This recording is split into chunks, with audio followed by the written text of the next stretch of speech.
Hello my friend, and welcome to another video of this Fundamentals C programming course. Today we're going to talk about a very important topic, which is how the heck negative numbers are stocked inside your computer. Just to recap, from the previous lessons we understood that a computer underneath the hood is just a arithmetic logic calculator and a notepad, namely an ALU and a RAM. You can write numbers inside your RAM in a binary form because all the bytes inside the RAM are composed of tiny little transistors that we can abstract as little light bulbs that can be turned on and off. And so we can have binary elements inside these bytes. We saw that at the end of the day is just a problem of representation. And that if I say 101010 or if I say 42, I'm talking about the same exact value. The only difference is the symbol representation. So if I have numbers in binary or if I have numbers in decimal form inside my computer, for me as a programmer, it doesn't make any difference at all. The really important thing is the value. All right, last time we left here, but now we have a problem. The trick is easy for positive numbers, right? I showed you in a previous video that there is a very simple algorithm, the subsequent division algorithm, that allows you to convert the value, the number 42 in decimal form, in its binary configuration, namely 101010. That's pretty easy. Now we need something to represent negative numbers though, and that's the topic of this lesson. Before jumping into this lesson, I want to show you the last roadmap if you want to further your knowledge into computer architecture, which I think it's really, really important. So I would start from the fabulous course, which is From NAND to Tetris. I've already mentioned this course in a previous video, and I have to repeat myself because this is too amazing. This is really the perfect course to understand what is going on with computers. They have also a book. This is their page, and yeah, I will suggest it. I would suggest you to take this first part. In YouTube, there is the From NAND to Tetris Part 1, because this course is divided into two mini courses. The first one is the one I would do initially, because the second part is already kind of difficult. You can do the second part in a second moment. Then another source that I would use is this one, which is But How Do It Know? Basically, this is another amazing source to understand what is a computer. It is explained in a very, very simple language that everyone can understand, even people with zero background in computer science. So this is perfect. This page is linking you to a YouTube video, which is this one, How a CPU Works, which is again a marvelous video. Processing is like the brain of the computer. Once you understand how it works, I suggest, of course, to watch even this video because it explains to you what is going on into a CPU in a very easy way. As you can see here, you have the RAM and all the bytes that are being shuffled inside the CPU and so forth. Of course, I will link this video. And yeah, that's perfect. All right, once you have done the NAND to Tetris course and you have read this book, How Do It Know? You are already in a super good position to understand university stuff. And MIT is proposing this course on YouTube for free, which is incredible. This is illegal, I would say. Computer structures or lectures. This is amazing. This course is explaining from the bottom up what is going on with these computers. This is amazing. All the digital abstraction, combinational devices and Boolean algebra, binary arithmetic, how all the circuits are made up, and yeah, this is really amazing. As you can see, there is plenty nowadays of resources to learn. The only thing that is scarce is the desire to learn, I guess. If you are willing to learn this topic, you can become a world-class expert into computers for free. This is staggering. The last thing I would do is to read this book, Computer Architecture, A Quantitative Approach. This is a marvelous book, quite complicated, but if you reached this level, you are already the best in the field. You are super good. You can really understand how computers work from the very, very first principles. This will make you a really sophisticated computer scientist, a really sophisticated software engineer. Cool. So how about negative numbers? I told you that we have only bytes inside our machine, inside our RAM. Let's try to add these 2 bytes. As you can see, I have 1 byte with all the bulbs turned on and another byte which has only the least significant bit turned on, okay? We're going to perform a binary addition for the first time. How does it work? Well, it's so silly that I think I shall not explain. Nonetheless, it works like the decimal addition, right? I have, for example, in the least significant bit, 1 plus 1 is equal to 2, but I don't have the 2 symbol inside my binary set of symbols. So what do? I carry 1 and I 0 this bit. So 1 plus 1 equals 0, carry 1. The following, 1 plus 1, which is the carry bit, is going to be again 0, carry 1. So I have this ripple effect till the bottom of my addition, and what I will get is going to be a 1, but I will get this one in the 9th bit. You get this point? If I want to sum this byte, which has all the bits turned on, plus 1, I will get a 0, you see? Because I don't have a 9th bit. This is just a mechanical stuff. This is like I have 2 8 bits byte. As you can see, this is a mechanical property. This is just like that. It works in this way because I am restricted to 8 bits to represent a number. By the way, if you have any doubts about binary addition, I suggest you to watch this video still from 9 to Tetris that is explaining to a kid how binary addition works. So what is the understanding? What is the idea behind this slide? I have a binary configuration that we know is just a number. It is just a number with a different representation, specifically a binary representation. So I have a number which is 1, 1, 1, 1, 1, 1, 1, 1. To get the value of this number, I have just to multiply all these ones for their respective positional value, right? So I have to do 1 plus 2 plus 4 plus 8 plus 16 plus 32 plus 64 plus 128. It turns out that this number is 255. So in my mind, when I see all the bits turn on, I see a 255. This is 255 things, okay? So I want to add 255 plus 1. What do I get in my machine is a 0. So this is kind of strange. This is incorrect because I should have gotten 256, right? So maybe it's not that bad. I can exploit this property. Let's do some algebra 101. I have a number that in my mind is 255 and I add to this number the number 1. The result I'm gonna get is 0. So do you remember from algebra? I can move that plus 1 on the other side and changing the sign.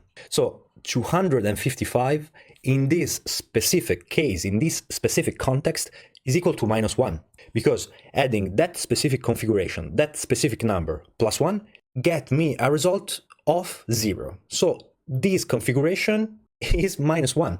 It is not 255. Do you remember in the first video I showed you the word gift? The word gift that in English means a gift, of course, and in German means totally another word, which is poison. It is the same idea. There I have a configuration which in my mind is 255, that value, but it is not. It is totally different. It is minus 1 in that specific context. So the symbol is just a carrier of a value that is context dependent. The value of that symbol is in the eye of the beholder, like I wrote in the slide. Okay, so don't get fooled by the symbol. We care only about the value in a specific context. All right, cool. Maybe now you're kind of confused, but we keep going on. You will see that it's kind of simple. To understand a difficult new concept is always a good idea to get a real world example, something that we see on a daily basis and that for us is easy to comprehend. In our case is the car odometer. The odometer is the tool that is keeping track of all the kilometers that we have made with our car. What is going to happen when your odometer is at the maximum value representable? For example, 999,999. This is the maximum value that my odometer can represent. So if I am intelligent, when I want to sell my car, maybe a good idea is to make an overflow, right? Keep in mind this word, an overflow. I can keep going on until I will reach the maximum value representable, and then I will go back to 0, okay? So this is like the gist of all the argument of negative numbers. We have 1 byte, which is essentially an odometer. It is exactly an odometer, I would say. We only have binary numbers, but the idea is the same. It is only a matter of a different representation. So if I want to reach the value 0, I just need to add 1 to 999,999 in my odometer. So 999,999 plus 1 is equal to 0. So 999,999. What value is that? Well, it is minus 1 in that context. You see? Minus 1 plus 1 is equal to 0 indeed. So you have a symbol, which is 999,999, that is simply minus 1. Because in this context, in this modular context, search mathematically, these kind of operations are called modular because they are circular. We have an odometer, basically. Keep in your mind this idea of an odometer, which is a very good mental tool to understand this concept. Let's try in decimal. I have, for example, the number 42, and I'm adding the number 58 to 42. And let's pretend that I don't have the number in the third position, namely in the hundreds position. I have only two numbers to represent the value that I get. So I get 42 plus 58 is equal to 100. But if I don't have another spot, by chance, the value I get is 0. So I get 42 plus 58 is equal to 0. Namely, 58 is equal to minus 42, you see? So that 58 is not 58 things in this context, but it is a negative number. It is kind of tricky to wrap your head around this concept because you see a 58 in your mind immediately. It's like, oh, this is 58 things. No, this is not. This is just a symbol that carries a value that in this specific context is negative, okay? All right, so here I have a silly program that is printing all the numbers in its binary form, just showing you the modularity, essentially like an odometer. Let's watch this program together. So I'm gonna compile, and then I'm gonna just run. So we're gonna watch all the number, you see, in its binary form. I've written also the decimal form. Every time the number is increasing by one, by one, by one. Have you seen here? We have changed the representation into negative numbers. Now it doesn't make a lot of sense, but it will very soon. Now the binary is filling 1, 1, 1, and then we go back to 0. Have you seen this point here? We jump from 1, 1, 1, 1, 1, 1, which in my case represents minus 1. I showed you before why when I have all ones, the number is equal to minus 1. And then I go to 0, just adding 1. It's like the 999999 of the odometer, right? I add 1, I go back to 0. So I have this modularity stuff that is going on with my byte. I can perceive one byte essentially like a car odometer. That's what it is. You see, I have all the binary representation from 0. We start from the beginning. We have a 0 here. Then we go on. Of course, we have a 1, a 2. This is the binary representation of the number 3, as you normally know. And yeah, we keep going on. We keep going on. All the numbers have their specific binary representation. We arrive to a certain point. We keep going on. We keep going on. I'm 125, 26, 27. Look here. I have all the bits but the first one turned on, okay? And this is 127, of course. I have 1, 2, 4, 8, 16, 32, 64. If I sum all these values, I get 127. Then something peculiar happened. Look here. I add 1 to this number, and of course I get 1,000,000. Well, my friend, this is a negative number. Why? Why this is a negative number? You can immediately perceive the difference between all the previous one. Well, a negative number have the first bit turned on, you see? All the positive numbers don't have the first bit turned on. And this is indeed the hallmark of a negative number, that the first bit is turned on. But why? For now, I just want you to focus on the fact that the first bit, when it's turned on, the number is negative. On the Y side, I will explain you very soon. You have to understand on the marrow of your bones. If I explain you on a theory standpoint, it's not going to make a lot of sense. So by now, I just want you to appreciate the odometer nature of a byte. A byte is a car odometer. At a certain point, it will reach its maximum possible configuration, and boom, you have a new byte. Like when you want to sell your car, if you want to sell a new car, you just increase the odometer until it's going to reach 0 again, okay? This is a really good mental model of a 1 byte and how it works, and this is useful to understand the concept of overflow, okay? Let's keep going on. So by now we have that a negative number as its first bit turned on, okay? So the first bit, the most significant bit, represents the negativeness of the number. Cool. All the other numbers are related to the value of all the symbol of all the bytes. Let me explain better this idea. I have here, for example, the byte 10000001. Okay, so the first bit and the last bit are turned on. First bit turned on, so it means that this is a negative number. Okay, so what is the value of this most significant bits? Well, 1, 2, 4, 8, 16, 32, 64, 128. Powers of 2, you know very well by now.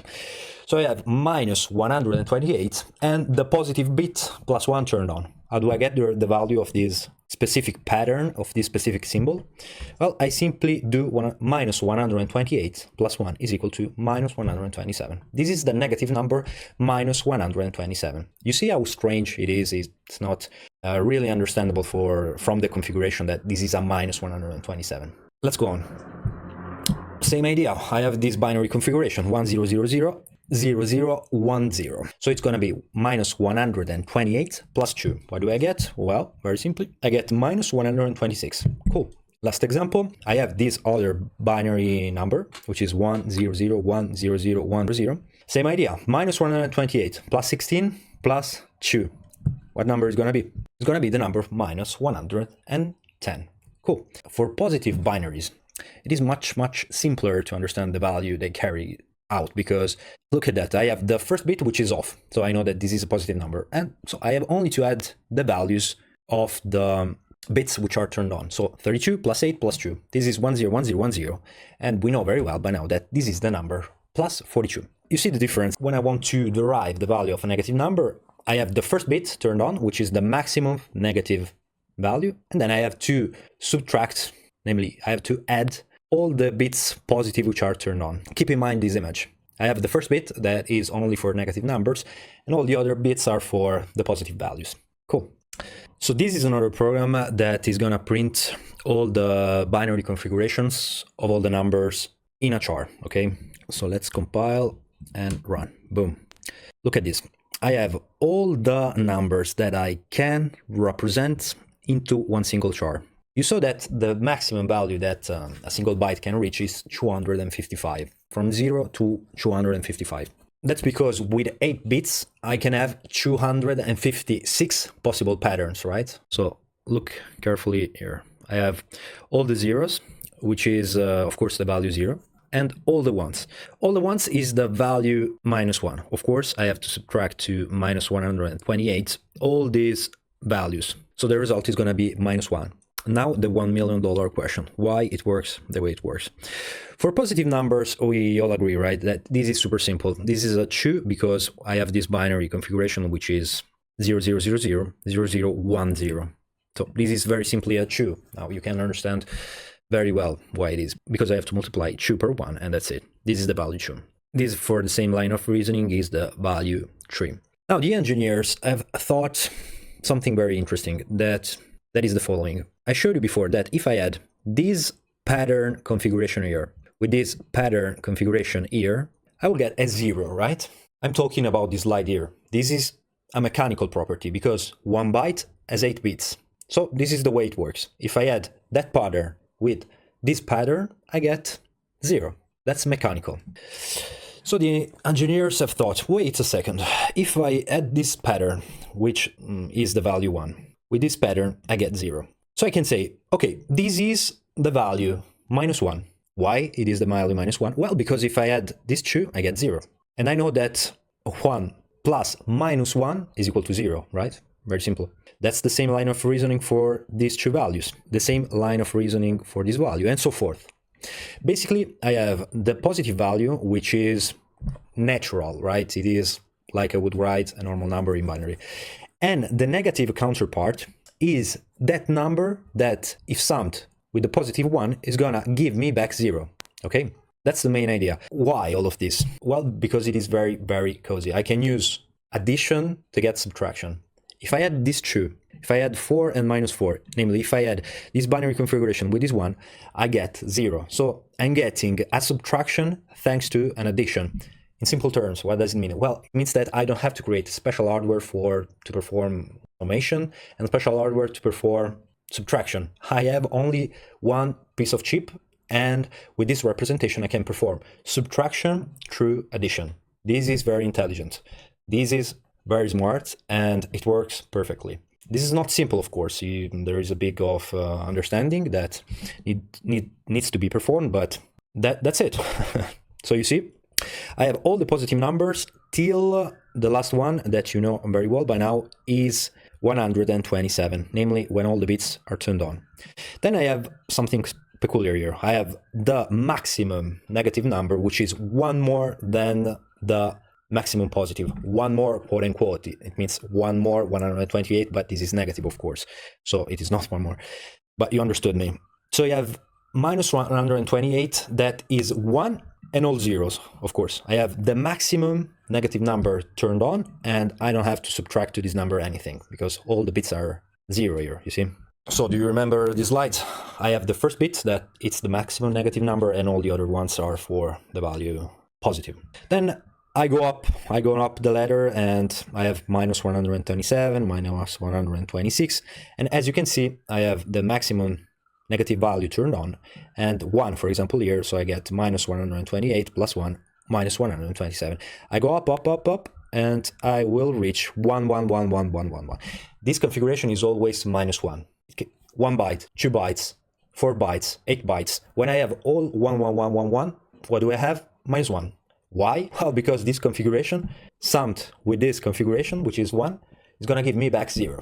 Okay, that's it. So you may ask yourself, well, how do I get from this to this? Look carefully at these two configurations. I have all the 0 and a 1 at the bottom. Here I have all ones. So what can I do? I can basically invert all these bits. I can have 1, 1, 1, 1, 1, 1, 1, 0. Okay, almost close. And then I just need to add 1 to this configuration, right? So I will get this configuration here. So I have to invert all the bits and add 1. This, my friend, is called the choose complement method. Now, this is kind of complicated in my opinion. I have asked ChatGPT how it works in simple words to explain it. I prompt you to use ChatGPT. This is amazing if you have any doubts in this topic. So what is the choose complement in easy words? In computer science, choose complement is a method for representing signed numbers in binary number system. Negative numbers are represented by the choose complement of the absolute value of the number. To find the choose complement of a number, you flip all the bits and add 1 to the result. This allows for negative numbers to be represented and subtracted using the same hardware as positive numbers. So that's exactly this point here. I can use the same hardware for sums and subtractions thanks to this special representation of negative numbers that I can obtain just flipping all the bits and adding 1. So any doubts, my friend? ChatGPT, much better than me. Here I have another program that is printing all the binaries of all the bits in 4 bytes number, namely an integer type. Okay, so I'm going to compile and run the code. As you can see, it's kind of big, too big. Okay, well, here I have all the binary numbers, as you can see, all the positives, and on the side, all the negatives. It's kind of peculiar to see that the positive are just the inverse plus 1 of the negatives. Okay, so this is the way it works inside our computers. Keep in mind, the first bit is always for the negatives. To go from positive to negatives, I just have to do the choose complement method, which is take the number, namely take the bit configuration of a specific positive number and invert, adding 1. That will flip positive to negatives. That's basically it. I cannot really explain this concept better than that. And I prompt you to watch this video from Ben Ether, I don't know how to pronounce it. It's a marvelous channel in which basically he explains everything about computers. Here, in very simple words, there's no point of making the same video again, so you just can go here and watch for yourself. He's explaining the choose complement. Okay, perfect. So, too long didn't read. You have an electrical notepad where you can write numbers with code. The keyboard is your pencil, okay? You write numbers in binary form. These numbers can be positive or can be negative. The negative numbers are in the so-called choose complement way. This allows the computer to perform subtraction thanks to the same hardware of addition. So I can get subtraction through addition. And this is cool. The first bit, the most significant bit, is the one that is telling me, hey, pay attention, this is a positive number or this is a negative number. Okay, I think we have covered a lot the concept of a variable inside the computer, namely a space in the RAM that has some bits turned on and off. These bits mean a number. You see how long did it take? But believe me, it's going to be rewarding on the long run when you will understand in the marrow of your bones what is going on with this variable. Okay, so now we very quickly jump into arithmetic. Is almost trivial as an argument, but nonetheless. Arithmetic is just the art of manipulating numbers through certain operations. So we have addition, division, multiplication, subtraction. In computer, we have also the modulo operation, but it is not important. The key idea is that you can perform some operations with the variables you have inside your RAM. I told you before that the computer is performing subtraction through addition, thanks to the choose complement method. So, okay, the computer is performing addition. This is okay. Subtraction is performed through addition. How about division? Well, if you think about that, division is just repeated subtraction. If I have 10 divided by 3, I'm going to subtract 3 to 10. How many times? Well, the number of times I can subtract 3 to 10 is the result of my division, right? So I subtract 3 one time, 3 2 times, 3 3 times. I get 10 divided by 3 is equal to 3 with a remainder of 1. This repeated subtraction is leading me to the division operation. Cool. How about the multiplication? Well, multiplication is just repeated addition. So 4 per 3 is going to be 4 plus 4 plus 4. Cool. So what's the point? Well, if subtraction is made through addition, division is made by subtraction, and multiplication is just repeated addition, well, you can understand that the computer, what it's doing all the time is just adding numbers. So the magical computer you have, the magical Mac that is allowing you to make everything, is just a fancy arithmetic logic calculator that is performing addition very, very fast on the numbers that it has in the RAM. That's it. Of course, this division multiplication algorithm is performed underneath the hood on a hardware level. I don't see as a programmer, I don't have to make as a programmer repeated addition or repeated subtraction to get multiplication or division. This is performed underneath the hood.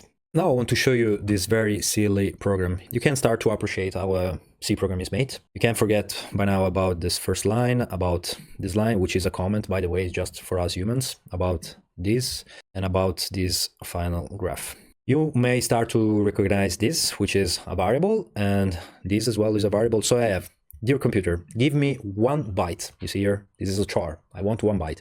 Call this byte byte 1 and give the value to this byte of 1. This is in its binary form. It is of course like writing something like that. Byte 1 is equal to 1. That's the same idea. I just wrote in binary to convey you better this choose complement idea. So I have these two variables. One is 00000001. By the way, I think it's kind of cool that C allows you to write numbers in binary. It's kind of neat. The second variable has this binary configuration, which has 11111111. Then I just perform an addition, byte 1 plus byte 2, okay? This is an arithmetic operation that I perform on the variable which are inside my RAM. Cool. And then this is just a command that you will very soon know that is going to print the result of this operation in the terminal, namely in this black screen. In your opinion, what is going to be the result of this operation? I'm going to add 2 numbers, 2 value. What I'm going to get? I'm going to compile the program and I'm going to launch. As a result, I'm going to get 0. Okay, so I got subtraction through addition, you see? Because this is the number -1. When all the bits are turned on, I know that this is the number -1. Why? Well, I explained to you before, because in the choose complement method, this number, this configuration plus this configuration, which is 1, is going to lead me back a 0. Cool. So it's like saying, please add 1 plus -1. Yeah. Another good video that I found online that explained this concept is this one, Minute Physics. Another great channel. We're going to watch like an extract so you can understand what is going on. Add 9,997 plus 3, you'll get 0. So 9,997 is literally -3. Numbers by rotating numbered wheels. But there aren't infinitely many wheels, so if you add up past the maximum possible number, you get back to 0. This is called overflow in computing and modular arithmetic in mathematics. But most importantly, so this is the video I really prompt you to watch. It has much better graphic to understand this concept than me, which I'm just a guy in its room. And yeah, that's it. So the last thing that I want to show you, which is in my opinion important, is this concept of hexadecimal numbers. Why they are important and why do we use them? You see, I have here a specific number, which is 2,147,483,647. That may seem totally random, but it is not. That another variable which has the value 0x. When I write 0x for the computer, it means this number is in hexadecimal. Pay attention. So it's going to be 7FFFFFFF. Okay, and then I have the number directly in binary. You saw that in C I can write directly in binary 0b and then 0, 1, 1, 1, all the way down. So you understood that you have an int, so you want 4 bytes in memory, and that you see here is the binary configuration of this variable n. Of course, these 3 symbols carry the same value. So we have the decimal representation of the value, the hexadecimal representation, and the binary representation. For the binary, it's pretty straightforward. The ones correspond directly to the bulbs which are turned on. For the decimal representation, this is the maximum positive number representable by an integer, namely the maximum number representable by 31 bits, okay? These 2 billions and something. Then I have the hexadecimal representation, which is kind of cozy. Why? Look carefully at this number. You see 7 and then all the F. You may have already understood that when I have an F, I have 4 bits turned on. Namely, look at the most significant 4 bits. The most significant 4 bits, the one that contains also the negative bits. I have a 0, 1, 1, 1. What is this number in binary? 0, 1, 1, 1. I have a 1, a 2, and a 4. 4 plus 2 plus 1 is equal to 7. Okay? 0, 1, 1, 1 is equal to 7. And look at the hexadecimal symbol. I have 7F. 7F. What is that?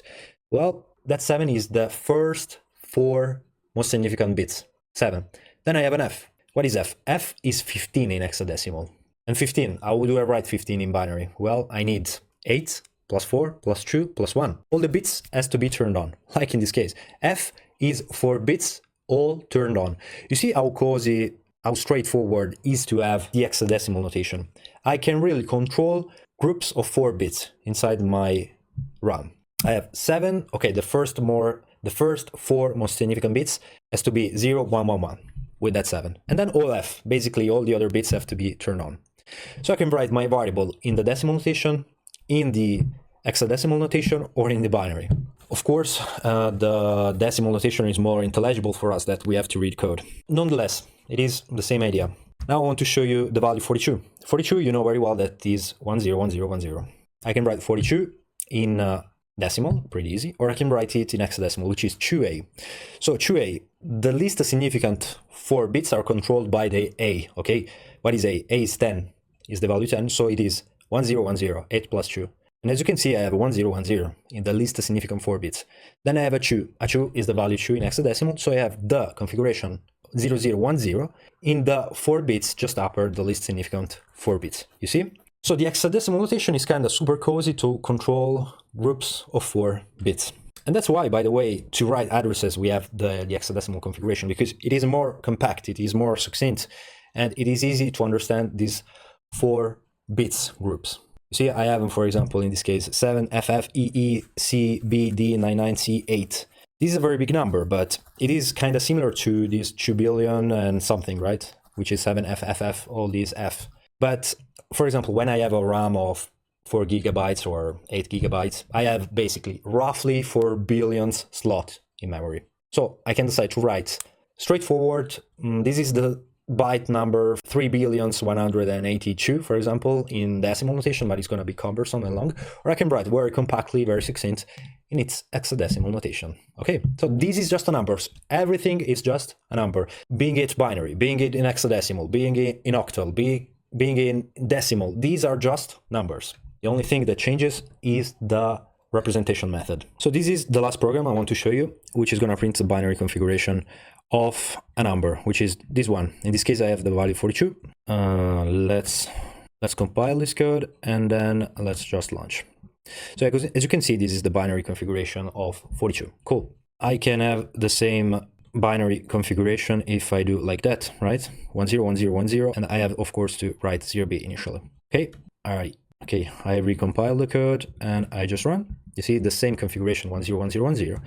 I can do the same, of course, with the hexadecimal configuration 0x, which is 2a. Okay, so compile and run. You can see that the configuration, the value is exactly the same.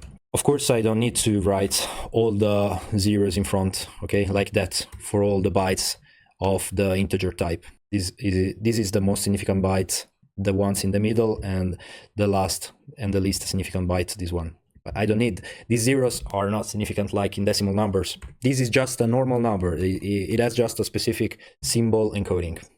Now, what's interesting with this hexadecimal, I told you that I can fine control chunks of 4 bits. For example, FF. This is going to print all zeros, and the least significant byte is going to be all turned on. Let's watch it. You see, I have all the bits here turned on because I have 2FF. 2FF are going to turn on all the bits here. or I don't know, if I want to write the biggest number that is possible inside 4 bits, I know that it's going to be a 7. This is the most significant byte, and then it's going to be F. Okay, this is 7F, the most significant byte. Then I have in the middle FF, the second byte, FF, third byte, and last, fourth byte, FF. Cool. I'm gonna compile again, launch. As you can see, I have the maximum positive number representable by 4 bytes. You see how easy it is to control, to have this fine control, surgical control of bits? Amazing, right? For example, if I write in decimal, I have to remember this number, which is the maximum. It is kind of tricky to remember, but you can. That's the same, you see? So you understood that hexadecimals give you this amazing surgical bit control that you can exploit and can print big numbers in a more concise, succinct way. All right, from this very long lesson, you understood a very important idea that a computer is a calculator that can add numbers. So this is the arithmetic part, and a notepad where to write these numbers. So at the end of the day, your ALU is just adding a number. It is performing subtraction, division, multiplication, thanks to addition at the end of the day.